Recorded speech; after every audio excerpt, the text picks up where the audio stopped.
my name is Acting Relic, or as I am regularly called, Andrew. And I am back for another one of my E3 conference discussions. So, to preface this one, I have seen both the Xbox cast and the PlayStation conferences as well. So I've seen both. I was initially going to go, so here's what Xbox has, now the gauntlet is to Sony, but since I already know how that gauntlet has been thrown and received, I'm not going to do that. I'm just going to give you the straight up facts.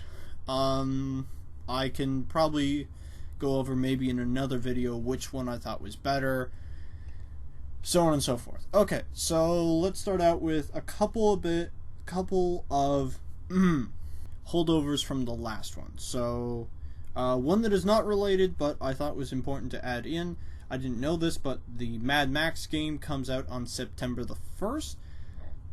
Excuse me, that's pretty incredible considering I did not know that was coming out that quickly. I really would like to try that after seeing the film, because the film was rather enjoyable.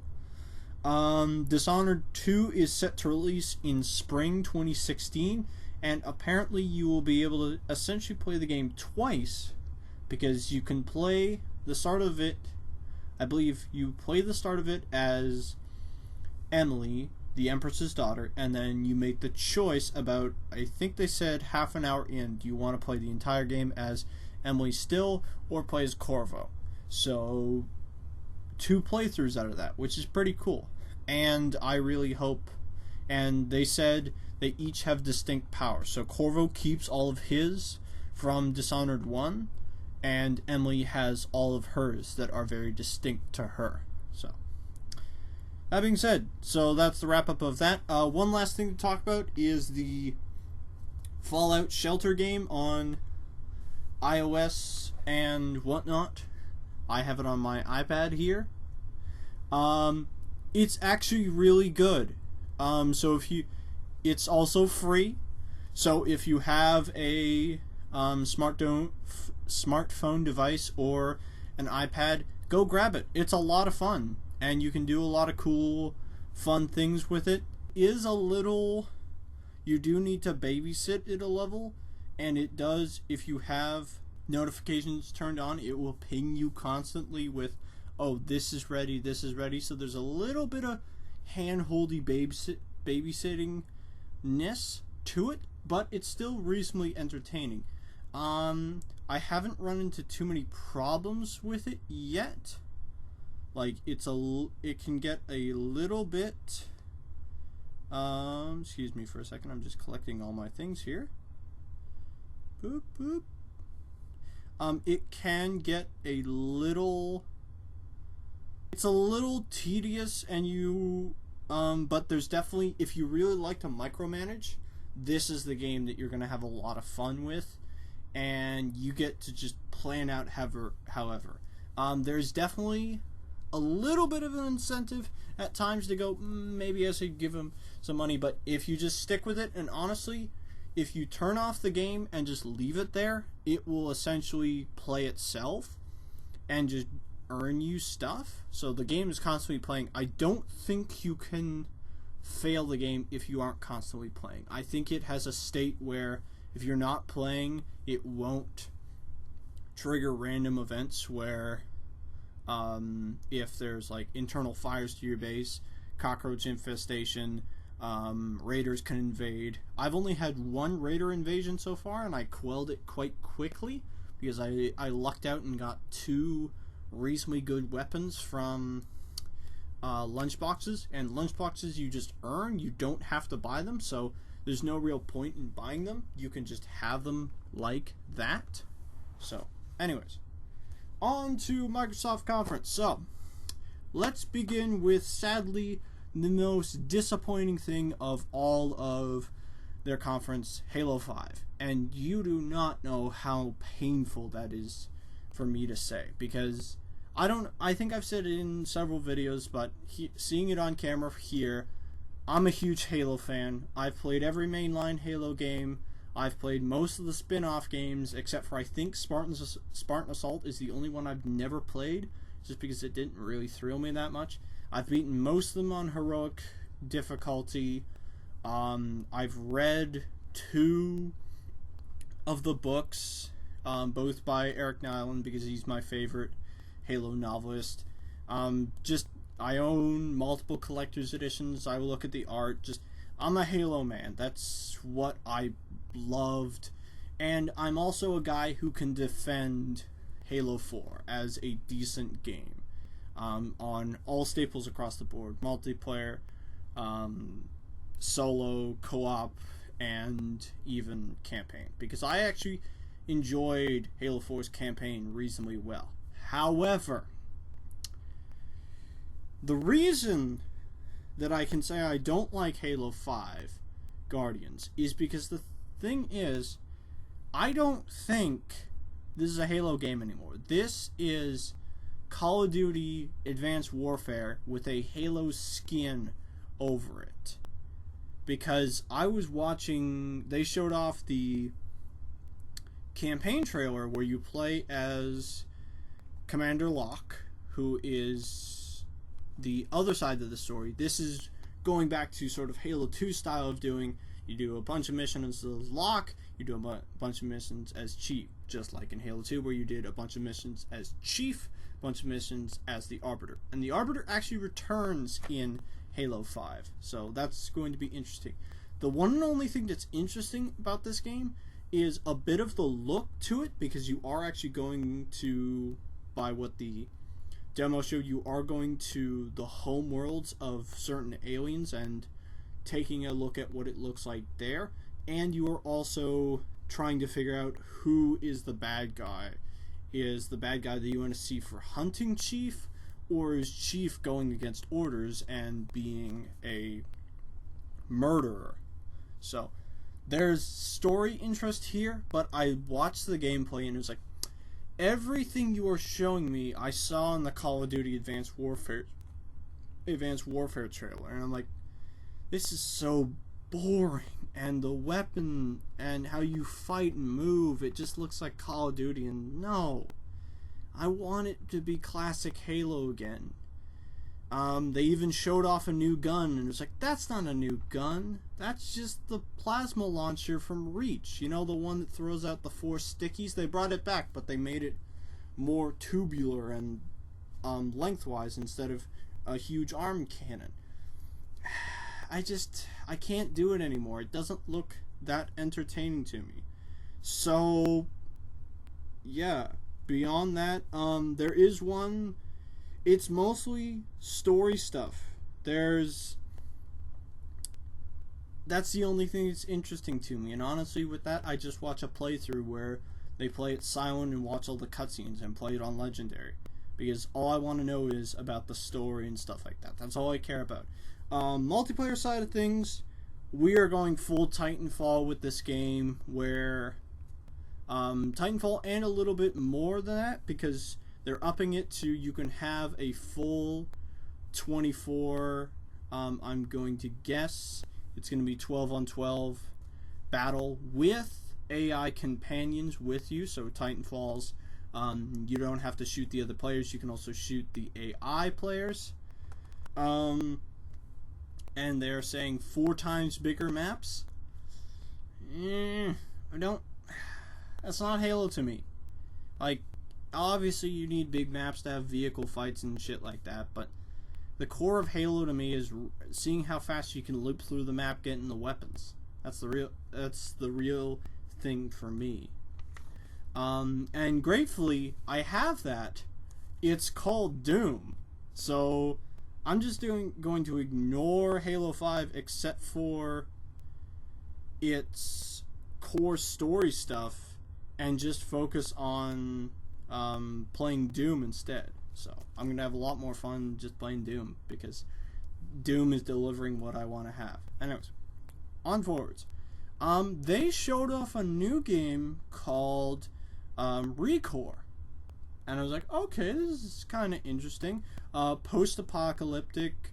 with a little cybertech infusion to it.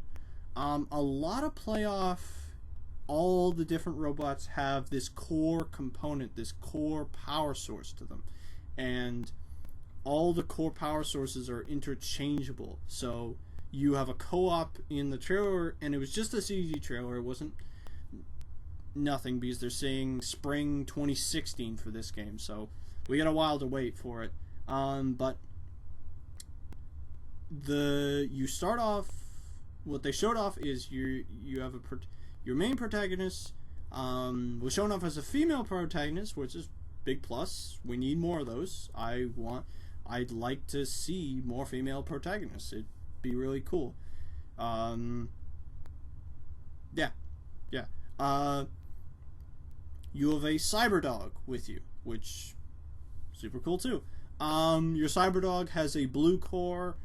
Your opponents have the red core. Your cyberdog ends up being killed because it actually sacrifices itself to save its master, but the core remains, and our female protagonist picks up the core and puts it in a new robot. And the dog is essentially resurrected in a new body. So I thought that was really cool, and it's made by Keiji Inafune and the Metroid Prime team. So I think, I could be wrong, I will fact check this, but I think Inafune is the guy who made Resident Evil 4 and also Psycho Break, or The Evil Within. Psycho Break is the better name, by the way. It's the Japanese title that is always better.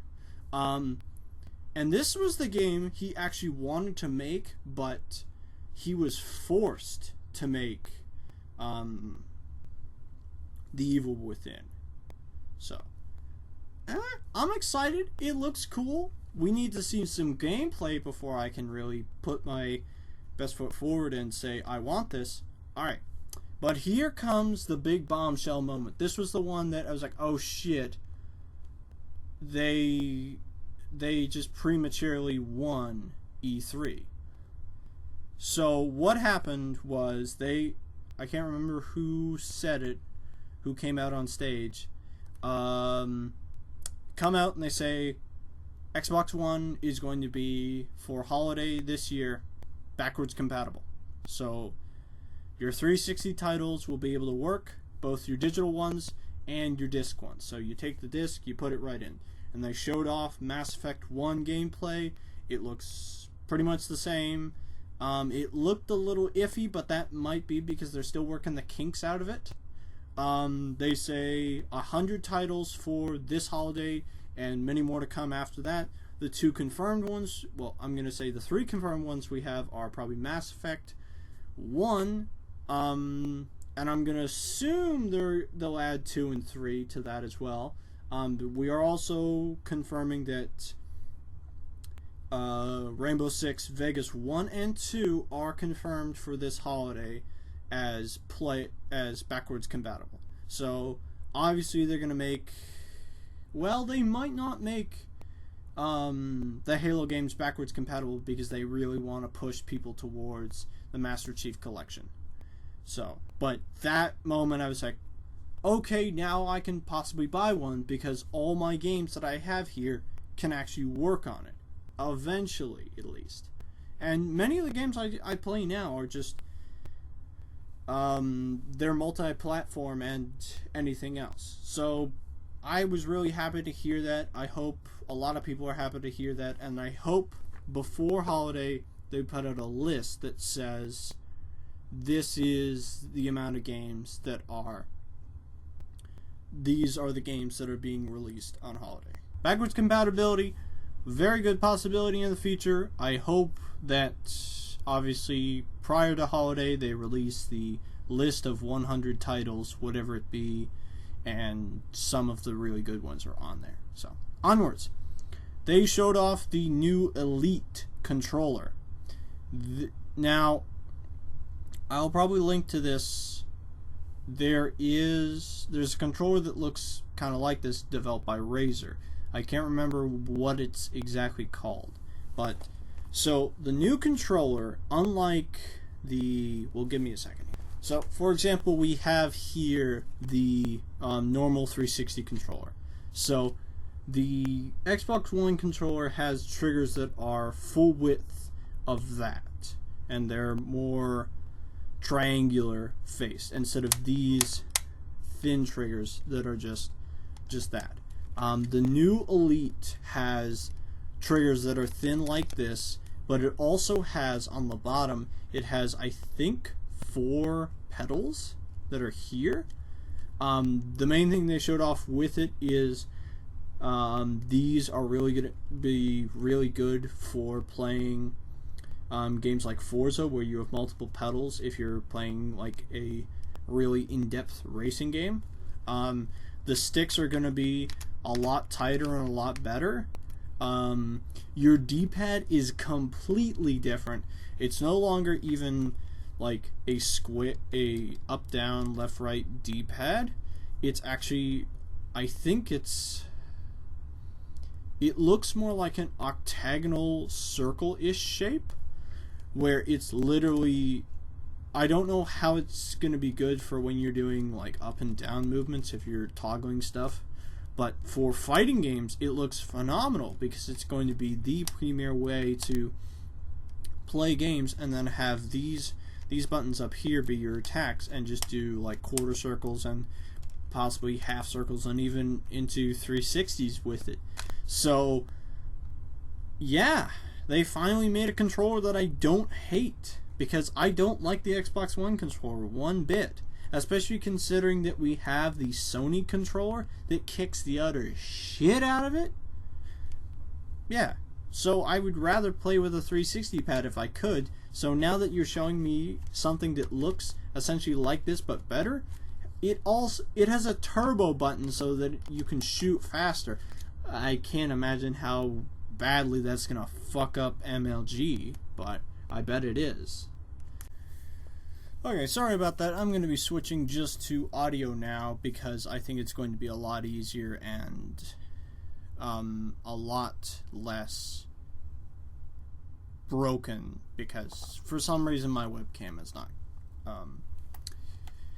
competing with me, and you don't even need to see me that much, and I may even just put images of what I'm talking about. Anyways, back to it. So, new controller design, smaller triggers, more like 360 triggers, new circle D-pad, underneath triggers, hair trigger settings, all looks good.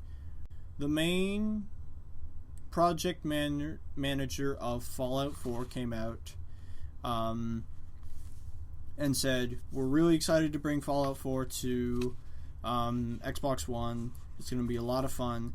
But we also have a partnership with Windows, so what they're doing is saying, if you build mods with what I imagine is just going to be the mod kit for Fallout, you can port them onto Xbox One.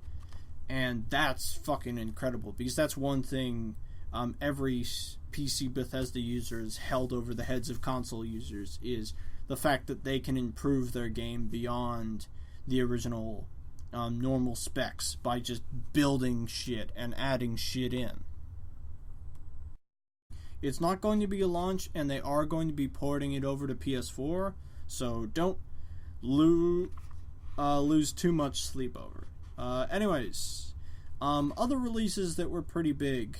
Garden Warfare 2 is going to happen. It had a pretty awesome trailer. I recommend you go watch it, even if you're not going to get the game, just to hear Danger Zone be played. It's pretty goddamn awesome. Forza 6 looks like Forza 5, but prettier, and they're adding more tracks, more cars. They have a partnership with Ford GT, where they're showing off the new Ford GT car. GT car looks nice. So, yeah, looks pretty cool. Dark Souls 3. Anyone who knows my videos that I am a passionate Soulsian. I came in sort of late to the game, but I'm enjoying myself. This was a CG trailer, so they didn't show much. All they showed was this is really hammering home the whole decay and the fires of old have started to burn out. But from the imagery, there's a possibility that this might tie together the worlds of Lordran and Drangelic, because we definitely have more Lordran.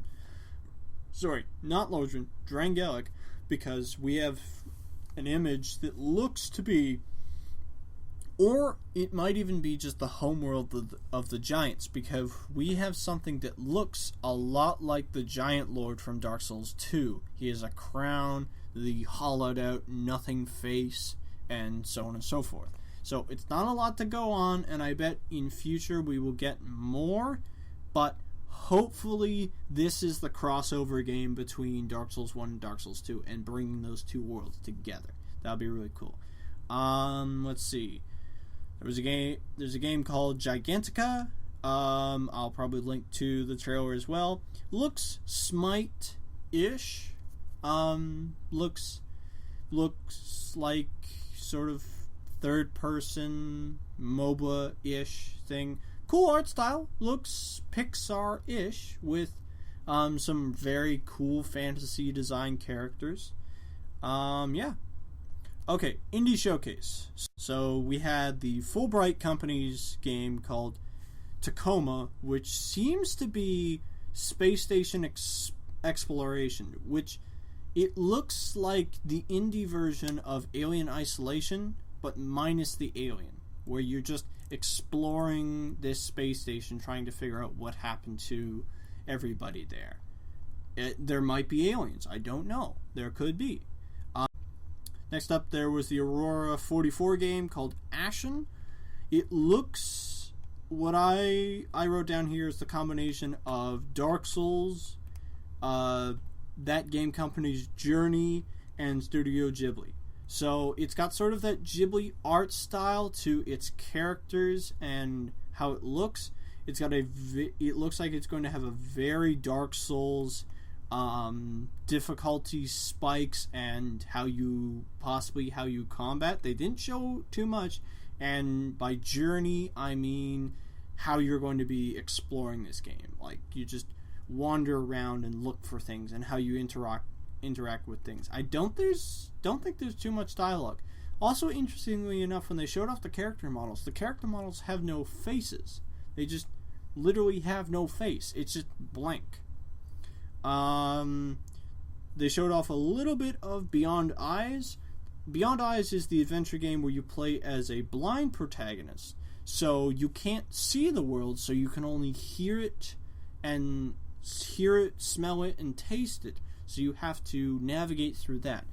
Fucking beautiful art style, indie game through and through. I hope it's really good. I don't know if I will personally try it out, but I would like to see how certain things in it work. And finally, the game that I will be playing, because holy shit, this was the game I almost wanted the Skullgirls team to make, is Cuphead. Because Cuphead is a 1930s cartoon 16-bit platformer. It's pretty much Peacock from Skullgirls, the game. You play as the Cuphead, I think they're brothers, who gamble against the devil, lose, and have to do his bidding, and so platforming fun ensues. And holy shit, the game looks amazing. Like, how it jumps and feels, it looks like it's going to be really good, because it looks like a 30s cartoon. It doesn't have that essence where it's got all the proper colors, but also with the toning as well. Final of the Indie Showcase was Ion. This is from the creators of DayZ. What I can gather from Ion is that it's gravity as you do physical EVA exploration of space, mixed with a little bit of No Man's Sky of the scale and breadth of space. So, really cool. Looks interesting to say the least. I don't know if I will try it out, but I do know that the DayZ makers put a lot of effort into the games. And when the creator of DayZ was talking about it. He says, I want this game to be as realistic as it possibly can. I don't want to just make games. I want to make experiences, which sounds a little corny, but I think it's going to be pretty cool. Then we got the magical words, Rare has been let out of the fucking dungeon. Here is the Rare box. 30 games for $30. And they showed stuff like Conker's Bad Fur Day, both Banjo games, Battletoads, Perfect Dark, Killer Instinct 2. 30 of their best titles are coming in one box for the price of $1 a game. I don't even like Rare, and I'm gonna grab that. So that's a testament as to how cool that box is. Following that up, they finally get to make their own game, and what do they make? They make an open world online experience called Sea of Thieves that has a very, very heavy homage to both, I would say, Monkey Island and Pirates of the Caribbean.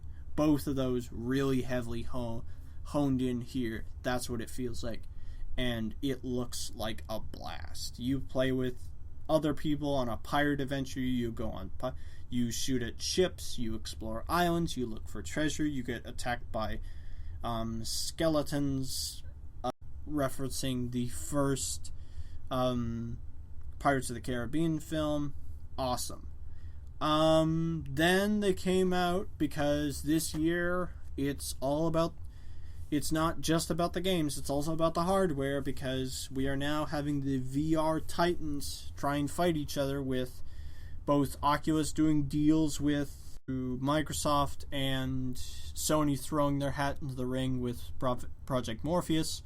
So Xbox got there first, so they showed off not what their partnership with the team that makes the Oculus Rift is not.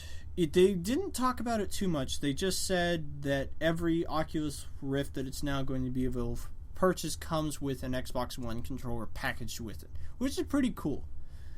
I think that's nice to have a controller right there with you. But what they did show off is a little bit of HoloLens, which was a product they showed off when they started talking about Windows 10. And HoloLens is, instead of focusing on immersing you into the game, it's sort of immersing the game into your environment. So HoloLens is really, the key part of that is the first part. It's all about holograms. So they showed it off with Minecraft. So they first showed it off where you were looking at a wall, and that was your first-person perspective through Minecraft. Just as simple as it could be, but you can move it across the wall if you really wanted to.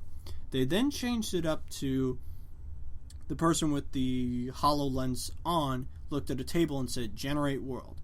And then suddenly the Minecraft world he was talking about generated up through the table. And he was able to look at the world from a physical 3D perspective and say zoom in on the world.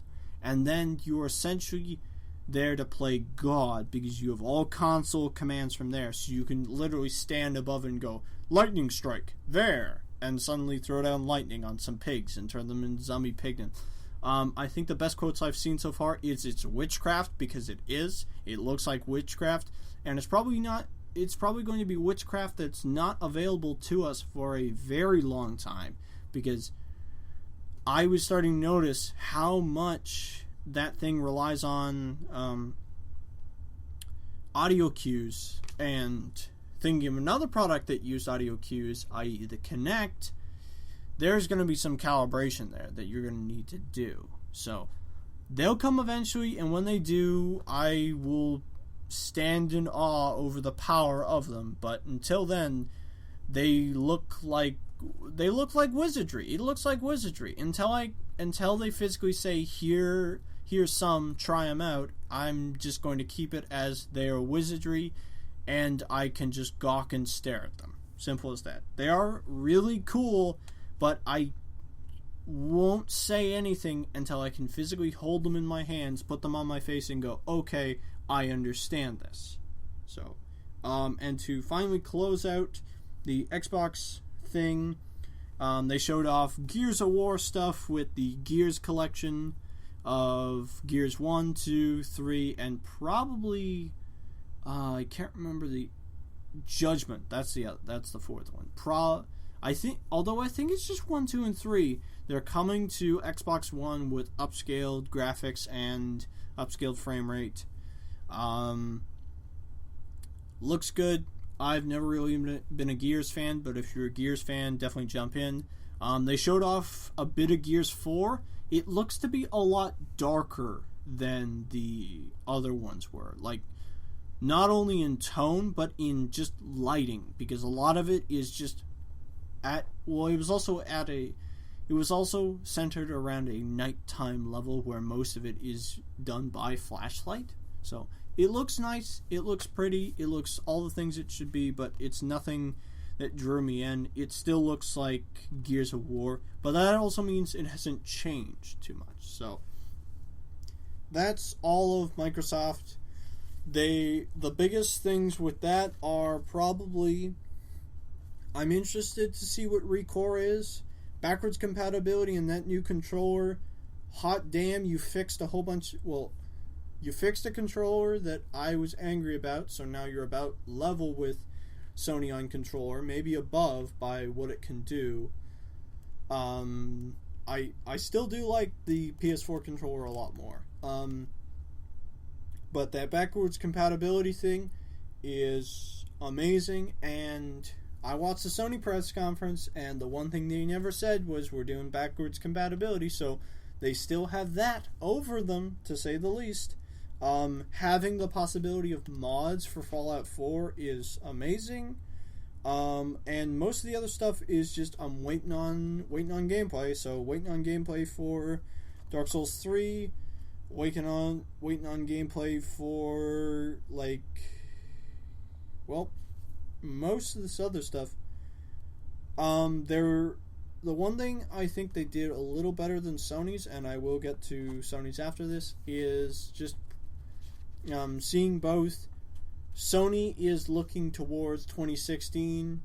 A lot of stuff that Microsoft talked about is either end of this year or beginning of next. Like, they're thinking of the now and near future, not the farther future of 2016, possibly into 2017. So, good run. They have the best is they're bringing stuff back because they got that backwards compatibility, and they're letting Rare out of the cage to say, put out 30 of your best games for $30 and make a new game that might be super awesome, and HoloLens is wizardry. So,